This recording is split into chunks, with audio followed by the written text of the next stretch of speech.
I never thought my own mother would become the biggest obstacle between me and the life I had worked so hard to build. My name is Jennifer Brooks. I'm 29 years old, and until that morning, I still believed that somewhere deep inside, my parents loved me enough to let me go. Looking back, I realize I was wrong. Growing up in Ohio, my parents made every decision for me. They picked my clothes until college. They told me which friends were good enough when I wanted to study graphic design. My father insisted I major in accounting because it was practical. Every disagreement ended the same way. We know what's best for you. At first, I believed them. Then I graduated. I found a remote design job with a company in Seattle. The pay wasn't amazing at first, but I loved every minute of it. For the first time, people respected my ideas instead of telling me to stay quiet. I started saving every paycheck, not for a vacation, for freedom. I never told my parents about my savings account. I knew better. Whenever they discovered I had extra money,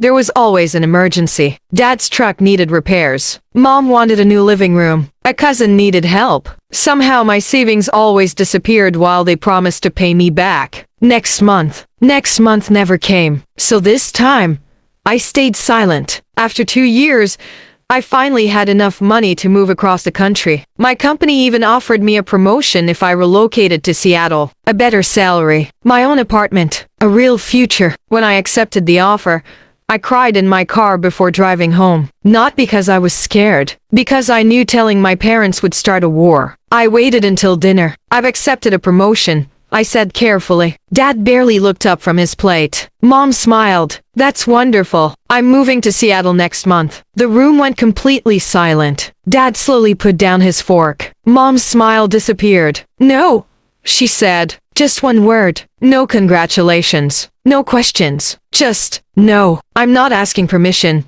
I replied. Her chair scraped loudly against the floor. Families don't leave each other. I'll still visit. You'll forget us. I won't. She folded her arms. That company has filled your head with nonsense. Dad finally spoke. You have responsibilities here. I looked around the house. Responsibilities? I paid part of the mortgage. I bought groceries. I covered their internet bill. I even drove Mom to doctor's appointments because Dad was too busy. Without realizing it, I had become the backup plan that kept their life comfortable. The conversation ended with everyone angry. For the next month, things became strangely peaceful. Too peaceful. Mom even helped me pack a few boxes. Dad asked polite questions about Seattle. For a moment, I thought maybe they had accepted reality. I wanted to believe it. I should have known better. The night before my flight, Mom hugged me longer than usual. I'm proud of you, she whispered. Those were words I had wanted to hear my entire life. I almost cried. Now I know she was buying time. The next morning,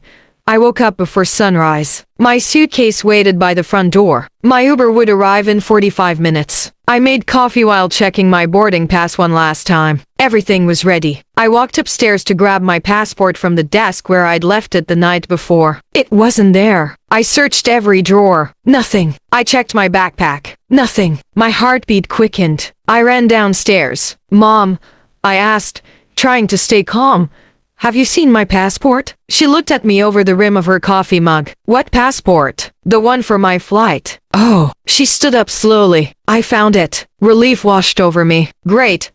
Where is it? Instead of answering, she reached into the kitchen trash can. She pulled out a plastic grocery bag. Then she turned it upside down. Tiny blue pieces fluttered through the air like confetti. They landed all around my feet. For a second, my brain refused to understand what I was seeing. Then I recognized the navy blue cover. My passport, shredded into dozens of pieces. Mom laughed. You're not going anywhere. Dad walked into the kitchen behind her with his arms crossed. You'll thank us someday. My flight was less than 3 hours away. They expected me to scream, to cry, to beg. Instead, I looked at the pile of paper on the floor. Then I looked back at my mother, and I smiled. The smile on her face slowly faded. She wasn't expecting that. Neither was my father. Without saying a word, I reached into the front pocket of my backpack. Their confident expressions began to change as they realized I wasn't panicking at all. What I pulled out next changed everything they thought they knew about me. I slowly pulled a dark blue folder from my backpack and placed it on the kitchen counter. Mom frowned. "What is that?" I opened it without answering. Inside was my passport card,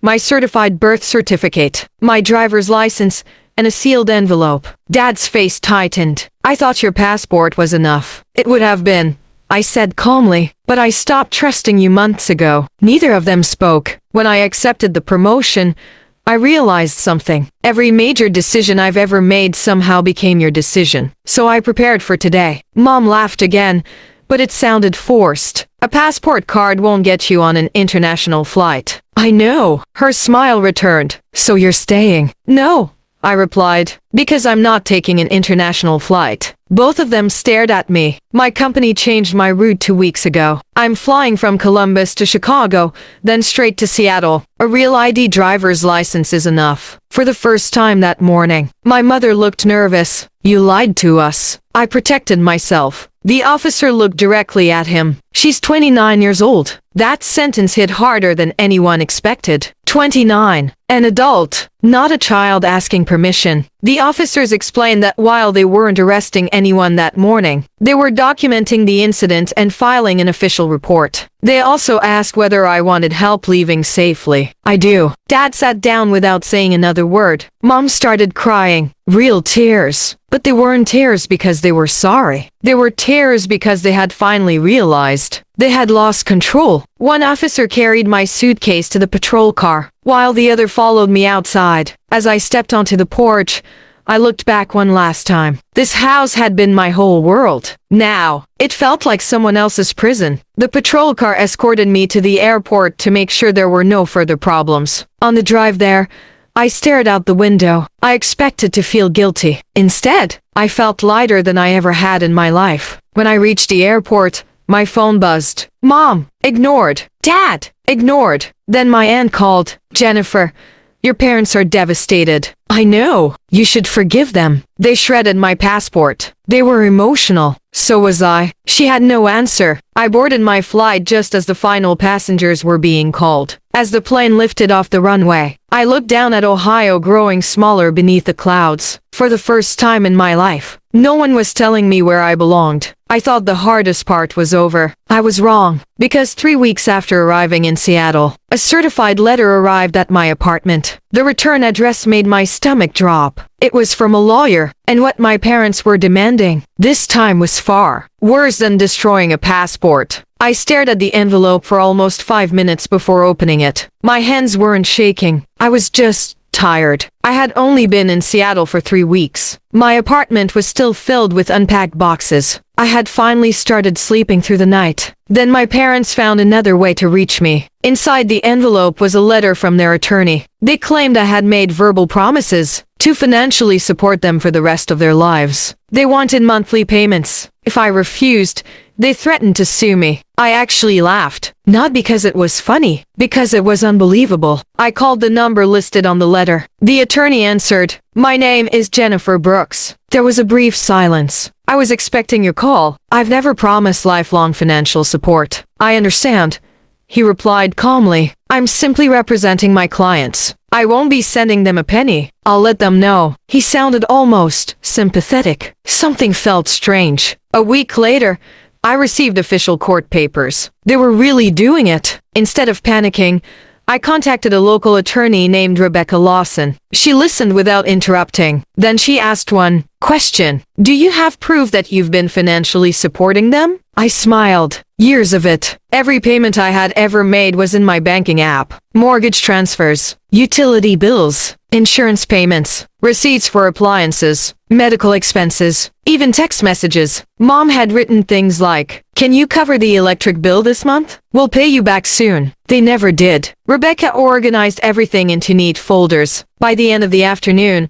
my dining table looked like a financial investigation. She looked up at me. "Jennifer, yeah? I don't think they're going to enjoy court." Neither did I, but I was finished running. The hearing arrived 6 weeks later. My parents sat across the courtroom. Mom wouldn't even look at me. Dad looked angry, like this was somehow my fault. Their attorney argued that I had established a pattern of financial support, and that my parents had relied on it. Rebecca stood. Your Honor, we'd like to present the complete financial history. One screen after another displayed years of records. Thousands of dollars, month after month, year after year. The judge looked surprised. You've contributed this much? Yes, Your Honor. Have you ever been repaid? No. Rebecca handed over printed messages. The judge quietly read several of them. Then he looked directly at my parents. Did you destroy your daughter's passport earlier this year? Mom froze. Their attorney looked confused. Rebecca smiled slightly. We've included the police report because it demonstrates an ongoing pattern of controlling behavior. The courtroom became very quiet. The judge read the report, then another document, then another. Finally,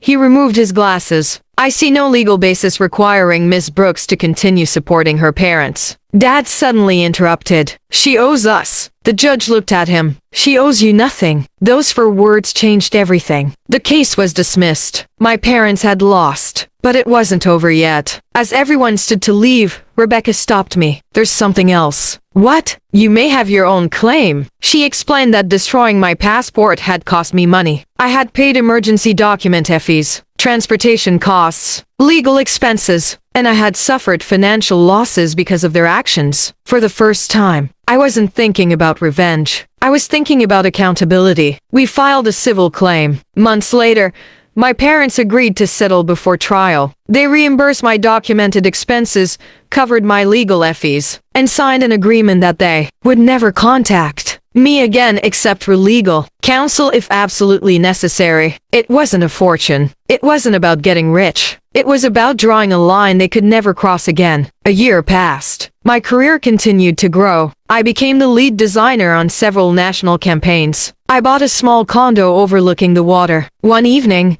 I stood on my balcony watching the sunset when my phone buzzed. It was my younger cousin. Can I call you? A few minutes later, we were talking. I just wanted you to know something, she said. What is it? After everything that happened, the family started seeing things differently. I stayed quiet. A lot of us didn't know you were paying their bills. I never told anyone. They told everyone you abandoned them. And now everyone knows the truth. I looked across the water. For years, I had worried about what people thought of me. In the end, the truth spoke louder than I ever could. A few months later, I received one final letter. Not from a lawyer, from my mother. Inside was a single handwritten page. It said, I kept trying to control your life because I was afraid of losing you. Instead, I lost you anyway. I'm sorry. I read it twice. Then I folded it carefully. I didn't call. I didn't write back. Forgiveness doesn't always mean reopening a door that someone worked so hard to break. Sometimes forgiveness simply means letting go of the anger while keeping the boundary. Today,